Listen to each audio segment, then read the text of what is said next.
रामाशंकर राम प्रजापति है। रहने वाला विक्रमगंज रोहतास बिहार का हूँ।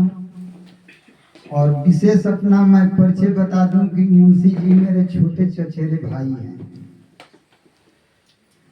इन्होंने ही हमको इस वेलनेस समृद्धि में, और एक पप्पू जी हैं, ये दोनों आदमी मिल करके और मेरा आईडी इस वेलनेस समृद्धि में लगाए। और जब प्लान बताने लगे तो हमको एक चीज इसमें बहुत अच्छा लगा, वो पैसिव इनकम। तो पैसिव इनकम मैंने अपना बताते हुए बताया कि एक आधार और पैन से 3 गो आईडी लग सकता है। तो हम पहले अपना तीनों आईडी को रॉयल्टी किए। रॉयल स्टार उस समय नहीं था, रॉयल्टी था।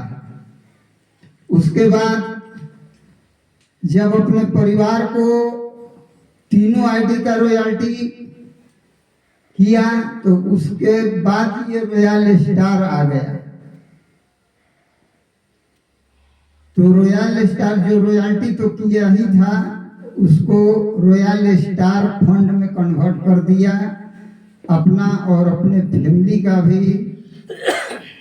और मैं अपने मम्मी और पापा का भी, दोनों को हम सोचे कि जब माँ बाप ही सब कुछ होते हैं तो उनका भी तीन गो आईडी करा करके रॉयल स्टार बना दिया। कहने का मतलब कि मेरा 12 गो रॉयल स्टार हो गया मेरे घर में। और उससे मेरा इनकम जो आया वो लाख प्लस का है। एक्यूरेट तो नहीं बता सकता हूं, लेकिन लाख क्रॉस कर गया। और मैं कहीं भी प्लान बताने जाता हूं तो मेरा पसंदीदा ये रॉयल स्टार फंड ही है। तो हम उनको बताते हैं कि एक आरएस फंड आया है, तो कहते हैं वो रामाशंकर फंड। मैं कहा कि रामाशंकर फंड नहीं है, रॉयल स्टार फंड है।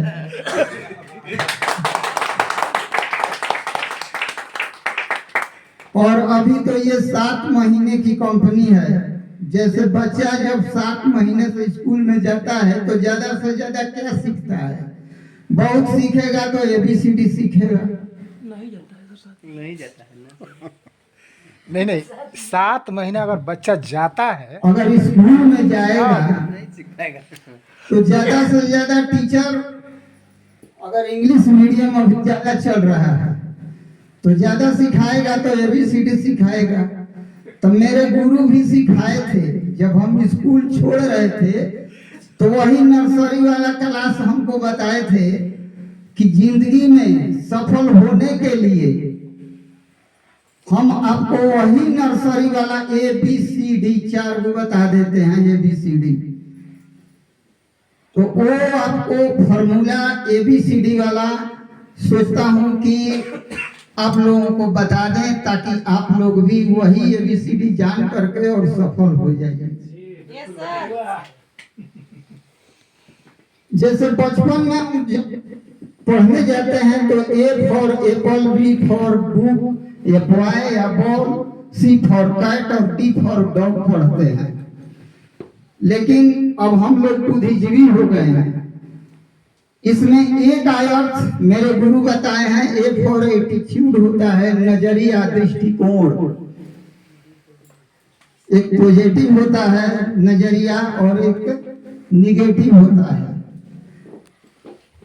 पॉजिटिव बात हम बताते हैं, लेकिन पॉजिटिव चीज जो होता है वो प्लस होता है, वो जल्दी दिमाग में घुसता नहीं है, जा करके अटक जाएगा। उसके लिए दिमाग को थोड़ा खोलना पड़ेगा। माइनस होता है, ये सीधे दिमाग में आदमी को घुस जाता है। कोई भी चीज बताइएगा तो निगेटिव दायरे से ही देखेगा। ऐसे भी समाज में 2 तरह के लोग होते हैं। उनके लिए हमने 2 शब्द निकाला है। एक होते हैं एमबीए किए हुए हैं। एमबीए का फुल फॉर्म जान लीजिए, मुझे बहुत आता है। वो प्लान बताने जाइएगा तो कहेंगे हाँ हम सब जानते हैं, हमको सब आता है। एमबीए मुझे बहुत आता है। और एक होते हैं उनके लिए हिंदी में एक वर्ड निकाले हैं पागल। जो पागल होते हैं वो किसी बात पर विश्वास कर लेते हैं और उस सिस्टम से जुड़ जाते हैं। सफल होने के लिए पागल का अर्थ ये मत समझ लीजिएगा कि रोड पर जो बौरा पागल सन का है उससे नहीं। पागल का अर्थ बहुत बढ़िया होता है। पागल का अर्थ उसी पागल शब्द से हमने बनाए हैं। पागल कैसे लिखाता है? प में आकर पा, गो, अल्लाह।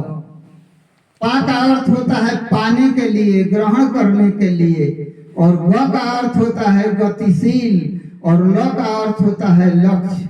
जो अपने लक्ष्य को पाने के लिए गतिशील हो उसे भी पागल कहते हैं। तो इस तरह के नजरिया वाले लोग मिलते हैं। एक पागल नजरिया वाले जो फट से नाम आपके बात पर विश्वास करके और ज्वाइन कर जाते हैं, और एक एमबीए होते हैं जो प्लान कितना हो 1.5 घंटा से बताइएगा तो खाली निगेटिव नजरिया से ही देखेंगे। तो पहले आपको ए फॉर एटीट्यूड नजरिया को चेंज करना पड़ेगा, खुद चेंज करना पड़ेगा। ऐसे कहा भी गया है कि नजर को बदलो तो नजारे बदल जाएंगे, सोच को बदलो तो सितारे बदल जाएंगे, कश्ती की दिशा को बदलो तो किनारे बदल जाएंगे। तो ए फॉर एटीट्यूड होता है। बी फॉर बिलीव होता है विश्वास। लोग छोटे छोटे बात पर विश्वास कर लेते हैं। कहीं जाते हैं बस में, बहुत धक्का धुकी है सीट के लिए, लोग घुस करके आज जबरदस्ती सीट पर अपना गमछा, रुमाल, तौली जो भी ले जाते हैं रख देते हैं सीट रखने के लिए। कोई जाकर बस का टायर चेक करता है? ड्राइवर का जाकर के कोई जानता है कि वो शराब पी के चलाएगा कि कैसे चलाएगा? उसमें बैठ करके लोग इतना जाते हैं, उनका बिलीव है कि जिस बस पर हम बैठेंगे उसका चाका सही होगा, जो ले जा रहा है ले जाएगा ड्राइवर, वो ड्राइवर सही होगा, हमको असली मुकाम तक पहुंचा देगा। लोगों का विश्वास होता है तभी उस बस पर बैठते हैं। उसके बाद सी फॉर चेंज होता है। गीता उपदेश में भी कहा गया है कि परिवर्तन संसार का नियम है। जिस काम को आप करते हैं उसके लिए आपको परिवर्तन करना पड़ेगा। जैसे अभी हम लोग के यहाँ गृहस्थी चल रहा है, रोपनी का काम चल रहा है। क्या हम कोट पैंट पहने हैं तो हम रोपनी आयार गोहटा खेती में कुछ काम कर सकते हैं? नहीं, वहाँ हमको वस्त्र चेंज करना पड़ेगा, कहीं कहीं बाड़ी चेंज करनी पड़ेगी, विचार चेंज करना पड़ेगा, ड्रेस चेंज करना पड़ेगा, व्यवहार चेंज करना पड़ेगा। तो कार्य के अनुसार अपने को परिवर्तन करना पड़ेगा। सी फॉर चेंज होता है। उसके बाद डी फॉर डिसीजन, एकदम खूंटा ठोक के करना है तो करना है, करो या मरो, करो या मरो की स्थिति लगा दो कि हमको जब करेंगे तो यही करेंगे, हमको 1 लाख कमाना है, कहीं से नहीं, हमको समृद्धि से ही कमाना है। एकदम खूंटा ठोक लीजिए कि हमको समृद्धि से ही कमाना है। तो डी फॉर डिसीजन, ये हमारे गुरु ABCD बताए थे जब हम अब स्कूल छोड़ रहे थे। तो नर्सरी वाला ABCD जो B A for apple, B for boy पढ़ाए थे, वही हमको स्कूल छोड़ते वक्त बताए थे कि ये फॉर्मूला अगर अपना लीजिएगा तो कोई भी कार्य कीजिएगा तो आपको सफलता जरूर